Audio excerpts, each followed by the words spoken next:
enjoy na daw na naman ang araw niya dahil nakita niya tayo. Save the Philippines, yan. Kayong mga taga-matawag, huwag niyo iboto rin. Kayo naman, ha? Oh. Ay po, watching from Adelaide, Australia, si Jasmine Balugo. Si Boss Bell, good morning from Pagadian City. Caroline Tilicat, magandang umaga po. Hoy, ikaw, ha? Niyayari niyo si Kwan, may nagsabi rito. Ito. Ayan na naman. Tinanggal ko na, di ba? Ginagaya mo na. Oy, tinanggal ko na. Kasi, ayaw ko naman natin naman ang dami pumasok kasi. AFP. Pero binawasan ng budget. Magmo-modernize yata. Magbibili ng mga bagong tirador. Balatik. Opo. So, yan. Para bago yung mga balatik. Para modernize. Opo. Yan. Dati na nating nakasama dito. Ito sa tungkol sa budget naman. Ito tungkol na rin naman ulit sa GAA. Nagre-reklamo yung si Tabaco Mayor Crisel Lagman na dapat para sa mga development projects sa unang distrito ng Albay ay dinala sa iba ni Saldico. Sabi to nung mayor hindi ko sinasabing totoo to. Sabi ni Lagman na yun daw mga proyektong para sa ikabubuti at ikauunlad ng unang distrito ay nilagay daw sa mga proyekto ng infrastruktura. Siguro ito ay mga kalye, na yung kalye daw na ginawa, yung mga binild na mga kalye, ay lahat papunta sa beach resort ng pamilya ni Saldico. Oh. Ang tawag po dyan, rent seeking, kung totoo yan. Yan. At saka, meron pa daw na dinala doon sa pagpapagawa o pagkukompleto ng St. John the Baptist Church. Yung pagre-restore, teka muna, alam niyo po, hindi po pwedeng gamitin ng pondo ng gobyerno para magpatayo ng kahit anong gusaling sambahan. Sapagkat yan po ay labag sa non-establishment clause ng konstitusyon. Hindi po pwede yan. Teka, dapat yan tignan unconstitutional yan. Gagamitin mo yung pera ng gobyerno pagpapa-restore o renovate ng gusaling sambahan. Hindi po pwede yan. Yan man ay Katoliko, Aglipayano, INC, Saksi ni Hoba, Latter-day Saints. Hindi po pwedeng gamitan ng pondo ng gobyerno yan. Yan po ay masama. Unconstitutional, illegal po yan. Eto naman pala, yung sinasabi niya, yung mga pondong iba ay nilagay sa Kagraray Island Road Project, kung saan matatagpuan ang mga beach resort nitong si Congressman at dating chairman ng Appropriations Committee na si Saldico. Yun ang sabi ni Tabaco City Mayor Crisel Lagman. Ayun. Siguro naman, sana, pero hindi naman siguro magsasalita itong mayor na ito ng walang basihan. Ang ebidensya? Ay, siguro meron. Meron. Kasi lumabas sa media, lumabas sa isang malaking pahayagan. Okay. Kung hindi totoo to, malalibel naman siya. Siyempre matatakot naman ito. Mayor ito diba? Anyway, iwanan na muna natin yan sapagkat magbabalik tayo sa ating itlong ito. Pagkatapos nitong break na ito, Attorney Ferdy Tomasio. Kasama si Miss Juvie de Ating Guzman. oras. Alas 11:45 ng umaga. 1, 2, 3! Yeah! Hatid sa inyo ng PhilHealth para sa Mas mahaba kasi ang last part. Kaya doon in-adjust ka. Kasi kung sa ano, konti lang. Diba member ka naman ng PhilHealth? Pasensya na. Oo naman. May consulta ka ng Pag nandito si PhilHealth. Sir, Pwede na tayo daming ano, Talaga? daming issue. Pwede pati dependence natin. Sagot ng PhilHealth resultante at health screening, laboratory at ng matrix sa kondisyon ng pasyente. Magparehistro na Kaya sa kasama si malapit na Gawa ng lupang space PhilHealth para office o online sa i-visit member na. portal sa Doon lang pwede. www.philhealth.gov.ph. Dati meron din ako pwede.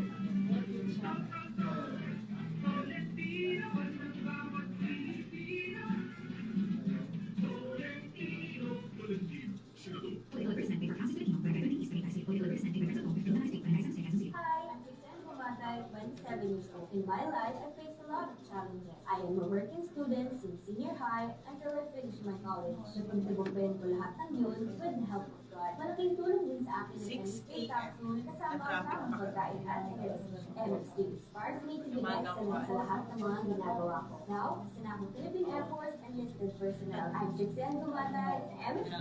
Dito ako bumili. Mahalagang paalala, ang MX3 capsule hindi dapat at hindi dapat gamitin panggamot sa anumang uri ng sakit. MX3.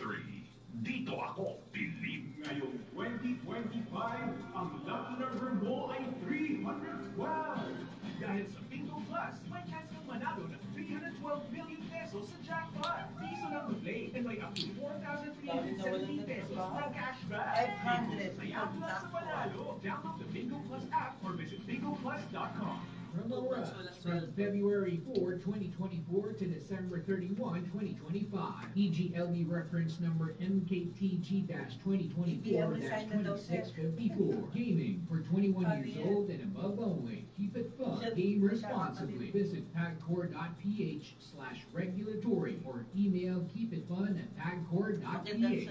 Libre pa rin ang pagpapalit ng sirang RFID sticker. Ayon sa AutoSweep RFID, ang RFID na ginagamit sa mga expressway na tinatatakbo ng SMC Tollways. Sige po. Mula nang ipatupad ng gobyerno ang contactless toll collection policy noong 2020 sa kasagsagan ng pandemya, ginawang libre na ng AutoSweep ang pagpapakabit at pagpalit sa mga sirang RFID sticker. Pinapayuhan ng AutoSweep na magpakabit ng window sticker imbes na sa headlight para hindi masira ang microchip na binabasa ng mga RFID readers sa mga toll plaza. Nasisira ang mga headlight-mounted RFID tags dahil sa init, wear and tear, at Sir, may maging sa tubig panawagan sa daw, di ng pwede ulan na o simpleng paghugas ng Oo, sasakyan. unahin mo na. Matatanda ang ipinagbawal kamakailan ng Toll Ano ba yan? Regulatory Patay? Board So, o writing TRB at contest. Land Transportation patay. Office o LTO ang paggamit ng expressway ng mga Hindi, mabilis lang, pagkakitang sir. walang electronic toll collection Outstanding device PWD o ng ETC Mindanao. tulad ng RFID sticker. Isang sanhi ng pagbagal sa mga Meron pa exit palang toll bagong plaza pasabog ang mga dito sa ano, motoristang confirmed hindi dito, gumagamit ng Meron na RFID ayon sa TRB. Gamit ang AutoSweep RFID sa mga sumusunod na expressway. South Luzon Expressway, Star Tollway, Skyway System, NAIA Expressway at Tarlac, Pangasinan, La Union Expressway. AutoSweep RFID rin ang gamit sa Muntinlupa, Cavite Expressway. Bisitahin ang AutoSweep RFID website sa www.autosweeprfid.com para sa iba pang mga impormasyon tungkol sa inyong account. Sundan rin ang kanilang Facebook page para sa mga latest updates. Para sa iba pang mga katanungan, tumawag rin sa AutoSweep RFID hotline 02531-88655 o mag-email sa customercare@autosweeprfid.com.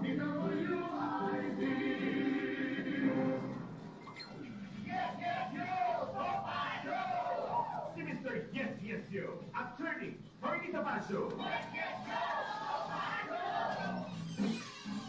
Yeah, mga kasama! Magandang umaga pong muli, Atty. Ferdy Topacio. Kasama si Miss Juvie de Guzman. Nagbabalik kami sa oras na Alas 11:49 ng na umaga. At bago natin ibigay ang ating special guest, eto, may mga bagong impormasyong lumabas Oh, delikado na naman dito yan. sa kay Secretary J. Ruiz Oh. na this gives rise to more questions. Okay, Okay. umpisahan na natin ito. Sige po. Unang-una, may kumuha. Akala ko noon una tayo na nagki-question ito eh. Opo. Siyempre, naging interesado ang publiko rito. May kumuha ng mga corporate papers ng Digital 8 Media kung saan si J. Ruiz ay nakipagkontrata sa IBC for 170 something million. Okay. Eto, may kontrata 170 million. Totoo. Wala namang question yun eh. Opo. Ang kapital, alam mo kung magkano lang puhunan Magkano itong po? kumpanya ng Digital 8 Inc. Okay. na nagkapagkontrata ng 174 million yata. Basta mga over 170 million. Wala mo kung magkano ang kapital. Magkano po? 130,000. Ha? 1,000? 1,000! Wala pang isang 130,000 milyon. ang kapital! O, di ba? Okay. Di ba ang daming bumabatikos doon sa Parmali. Ang liit daw ng kapital, pero bilyon-bilyon ang kontrata. Ito ganun din, no? Daang milyon ang kontrata, ang kapital 130,000. Malaki pa yung kapital noong yung bubble tea. Yung ano, yung tea. Opo. Yung nagbebenta ng iced tea doon sa kasulinahan na kaibigan ko ang may-ari. Yun, ang kapital daw niya, 150,000. Ang binebenta lang niya, yung bubble tea, yung may sago. Sago. Oo. Sago Diba? talaga. Oo, di ba yung sino may sago? Yeah, 150,000 ang puhunan niya. Ito, 130,000 kontrata. 170 plus million. Umabot nga ng 200 million kasi may isa pa pala. Okay. Ayan, oh. Kita So, mo. ibig sabihin, attorney, existing pala yung ganyan Oo. sitwasyon. Number 2 ha, ito ha. Di ba sinasabi ni J. Ruiz, nothing to divest. Opo. Tama naman. Mm. Hindi siya opisyal, hindi siya direktor ng Digital 8. Okay. Pero, tama yung sinasabi niya. Pero dalawa ang question ko. Mm. Una-una, bakit siya ang representative? Hindi naman pala siya parte ng korporasyon. Hindi siya direktor, hindi siya opisyal, hindi siya stockholder. Bakit siya ang pumirma on behalf of the corporation? Bakit? Hindi ka man naman pala bahagi eh. Although pwede yan legally. Kung purely legal ang pag-uusapan, kahit sino, kahit yung nagtitinda ng taho sa kanya nyo, pwede mong i-authorize na pumirma. Bakit si J. Ruiz, lahat ng tao? Baka hindi kaya, hindi ko sinasabing ito katotohanan, siya yung naglakad para magkaroon ng ganong kalaking kontrata, ang napakaliit na kumpanya. So, at kung hindi siya opisyal ng Digital 8, Okay. bakit nag-press release na siya ay presidente? O bakit walang pumalag? Ibig sabihin, payag, tolerated, may tacit approval ng Digital 8 na siya ay magpakilala na siya ay presidente. Oh, Yun under lang. the doctrine of estoppel, hindi mo na pwedeng itanggi ngayon. Kasi, sinabi mo na siya yung presidente bago itatanggi mo ngayon dahil naipit ka. Teka muna. O, di ba? Eto ba pala? Meron pa. But wait, there's more. Oh. Eto pala ay mayroon pang mga ibang kontrata na milyon-milyon din, yung 130,000. Yan. Oh, di ba? Malungkot. Mabigat. O, meron pa pala itong ibang mga kontrata sa telco at sa TV station. O, eto pa ang mga question, napakaraming question, ano? Eto pa ang tinatanong ng iba. Umpisa 1995 pala. Patanong pa ni Ramos. Ano ni Ramos yun, di ba? Opo. 1995? Kasi 1998, naging presidente si Erap. Panahon pa ni Ramos, napatay na ngayon, FDR. ni FDR, ang TV5 at ang PTV4 bilang siya ang government station, kumbaga sa UK, parang British Broadcasting Corporation yan. Yes. Yan ang nagbo-broadcast ng Lotto. At tama lamang, kasi unang-una, being a TV, a government TV station na official na stasyon ng pamahalaan ng Pilipinas, siyempre, no cost dyan kundi yung production cost ng broadcasting. Since 1995, yan ang nagbo-broadcast ng mga Lotto. Bakit biglang pumasok ang Digital 8 at gumastos pa ng 200 million ng gobyerno? Samantalang wala namang gastos dati. Bakit Transfer kailangan pala. magkaroon ng gastos? Sa isang maliit na korporasyon na 130,000 ang kapital. At questionable pa yung pagpirma ni J. Ruiz on behalf of that corporation dahil sabi nga hindi daw siya bahagi ng korporasyon. So anong business niya na siya at nag-identify pa siyang presidente? Mas marami, mas dumami ang question po ngayon, no? Oh, Yun lang. diba? Mabigat. Yan ang sinasabi ko. Napakarami. Hindi nasagot po. Hindi nasagot. Yun ang sagot. Ang nangyari, ang sagot niya, nagpaawa siya. Sinabi niya fake news. Basta, hindi nila gusto ang sinasabi tungkol sa kanila kay katotohanan. Fake Kahit news katotohanan, fake news yun. Yan ang new normal. Paano ka magtitiwala sa communications office na umpisa pa lang, hindi na nagsasabi ng whole truth? Ha? Pira-piraso. Hindi pwede po ang katotohanan ay pira-piraso. Ha? Okay. Bakit in-identify mo yung sarili mo? Okay. na presidente. Bakit ikaw pumirma? Sagutin mo muna bago ka magsasasagot ng ibang tanong sa mga reporter. Anyway, sige, ipasok na natin yung ating guest. Yeah. Ikaw na mag-umpisa. At syempre mga kaibigan, long lost friend natin ito. Wala iba kundi si Miss Tisay Padlan. Yan. Yan. Ayan. Welcome, Tisay. Thank you Yes, so much, Topacio. Tony Topacio, and syempre, hello Miss Jovi. Thank you sa pag-anyaya uli sa akin dito sa Yes Yes Show Topacio. Attorney busy kasi to. Eh ngayon, Kumusta na yung, di ba, may music lounge ka, alam ko eh. oh, gusto ni Attorney pumunta kasi doon. Hinihintay ko nga po kayo pumunta nun. Sabi ni Miss Jovi, pupunta niyo ako. Oo, pagka may time, Pagka mapunta may tayo. time, Oo, oo. oo. Ayun. So, anong latest naman sa'yo, Tisay? Ayun, sa ngayon, busy sa Resto Bar, sa pagmamanage nun. Tapos, syempre may mga doggy-doggy ako doon, mga shih tzu ko doon alaga. Ay, masarap yung Shih Tzu eh. Masarap po yun. Hindi, masarap magmahal. Ay, May Shih Tzu din ako eh. May Shih Tzu ako, may Pomeranian Pero ako. hindi niluluto. Ay, hindi. Masarap ang mahal. Chop suey ang niluluto, hindi Shih Tzu. Ayan. Oo, ayan. oo. Kasi ang kaso kasi kapag ka aalis ka, sila hanapin ka nila. Pagdating mo, sasalubong na kaagad sila. Ako sa'yo. pag-isip ko, pagbukas ko ng pintuan, andun na yung breakfast, andun na sila. Kasi alam nila, pag nagbe-breakfast ako, Kasabay bigyan ko mo. sila ng mga doggy biscuits eh. Ayun. Nagkaroon ako ng Maltese si Noy Noy, kaya lang namatay na. Yung Noy Noy aking pa. Shih Tzu si Piduts. Piduts. Bago meron akong isa na laging inaaway ni Piduts. Ito, huwag kang tatawa, totoo ito. Si Bongit. Bago meron akong Pomeranian, si Era. Puro presidential ba Bago yan, meron ako yung, etong si Era, ang liit niya eh. Aha. Bago meron akong Aspin, si Wena. Pinangalan ko kay Guanzon. Wena, ang laki ni Wena, ang liit ni Era. Nabuntis niya si Wena. Oh, grabe. Ang lumabas, half-breed, Aspin at saka Pomeranian, ang pangalan niya, Danfer. Danford. Ay, totoo po to, hindi ako nagbibiro. Opo. Pero hingi lang ako ng sorry kay Himig Papuri as Ay, oo, i-announce mo. Pasensya na. Christ, the light of the nation, Christian Family Church presents the first CLN Himig Papuri Christian Songwriting Competition 2025. Ito po kasi galing kay Ramiel Hunasa. Kailan yan? Sa ano daw po, ito pong March 16, 6 p.m. sa CLN CFC Congressional Avenue Project 8, Quezon City. Ayun. Prizes and blessing await the winners. Yan. Yeah. Jesus loves you. Pasensya na, medyo kapos tayo sa oras. Okay. Okay. Anyway, bigyan na natin ng mga...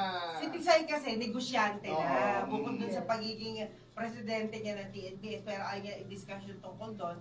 Kasi nga, masyado na siyang busy sa bago niya negosyo. Yes. Ano ba yun? Ano ba yun? Doon ako nakafocus ngayon sa Resto Bar ko. Pero yung siniset aside ko muna yung sa TNBS kasi medyo magulang mundo ng TNBS ngayon. Ganun ba? Bakit? Nagkakaanuhan po sa pamasahe sa baba ng pamasahe ng ibang TNC. Tapos sa percentage naman, medyo mataas po yung percentage ngayon. So, nagkakaroon ng problema, nagkakaroon ng mga petition sa magkakabilang panig. So, sabi ko, medyo hindi Murahin mo. sabi ko, hindi muna ako sasabay dyan sa issue na yan kasi medyo mabusisi. Ayan. At sa nota yan, mga kasama, ba't pasalamatan natin si Tisay for being here. Tisay, thank you. Invitahin natin siya Thank ulit. you so much. Tayo po ay magbibigay dana sa susunod na programang Balitang Bayan! Yan! With Kasama. sexy hunk. Sexy, hindi ko pang sexy news hang. Dari, Justin. Yun. Ang one half of ng, ano yun? Ano yun niya? Juice, ano? Ay, yung love team nila? Hindi ko na ano Judy eh. ba yun? Nakalimutan nyo eh. Ala. Just G. Oh, yeah, Just G. Judy ba yun eh? Oo. Lugi yun eh. Just G. Daryl, Justin, ito po si Atty. Ferdy, Mr. Sex Appeal Tomasio. Ito naman si Miss Juvie de Tayo Guzman. po kung naman katagang susugil sa inyong pagnanasa. Kikitil sa iyong kasalanan. At Titi mo sa iyong kaisipan na huwag makikihapin. 1, 2, 3. Yawa! Bye Bye-bye. again. Bye-bye, Miss Tisay. Attorney Tony Topacio. Ba't ikaw? Tama si Daryl. Opo, hindi man. Alam ko nagkamali ako. Danny at Daryl. Medyo malaki. Danny and Daryl. Oo nga. Water po. Galing ko na lang. Takot ako akala ko eh. Nagkamali ako. Nanlamig ko na yung sa mali ba?